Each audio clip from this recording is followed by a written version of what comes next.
आत्ता मुंबईमध्ये गेल्या 2-3 दिवसापासून आपण टी व्हीवर पाहत असाल, टोरेस नामक कंपनीने कैक लाख कोटी करोड रुपयाचा लोकांना गंडा घातलेला आहे. त्या धर्तीवरती आपल्या नगर पारनेरमध्ये नाही, पारनेर तालुक्यामध्ये सुपा येथे सिस्पे फिनोवेल्थ इंडिया LLP म्हणून कंपनी सुरू आहे. त्या कंपनीद्वारे जास्त मोबदला देण्याच्या, आर्थिक परतावा देण्याच्या आमिषापोटी लोकांना गंडवण्याचा प्रकार चालू आहे. त्या प्रकरणासंदर्भात मी आज SP साहेबांना भेटून निवेदन दिलं, तसंच जिल्हाधिकारी साहेबांनाही निवेदन दिलं. ह्या कंपनीचा 10% परतावा किंवा त्यातील 6% परतावा देण्याची हे करतायत, लोकांना मोठ्या प्रमाणात आमिष दाखवत आहेत.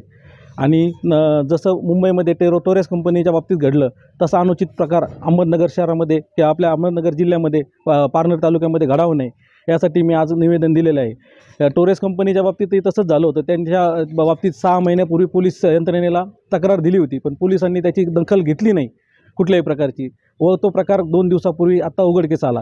तसाच प्रकार इथं घडू नये मी त्यासाठी पोलीस अधीक्षक साहेब यांना निवेदन दिलेलं आहे. तसं SP साहेबांना पण आपल्या कलेक्टर साहेबांना पण निवेदन दिलेलं आहे. त्याचप्रमाणे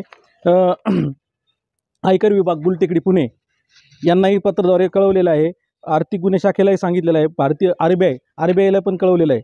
आणि येत्या 2-3 दिवसामध्ये मी माननीय मुख्यमंत्री देवेंद्र फडणवीस साहेब यांची भेट घेणार आहे व या संबंधात महाराष्ट्रभर जे काही असे कुठले स्कॅम चालू आहेत आर्थिक याचे करण्याचे, तर त्या बाबतीत मी फडणवीस साहेबांना भेटून याबाबत माझी लेखी तक्रार देणार आहे. 8 ते 10 दिवसात सुपा येथील सिस्पे कंपनीवरती शासनाने कठोर निर्बंध आणले नाहीत तर, किंवा ती कंपनी लवकर तत्काळ बंद केली नाही तर मी प्रजासत्ताक दिनानिमित्त 26 जानेवारी दिवशी बेमुदत उपोषणाला बसणार आहे.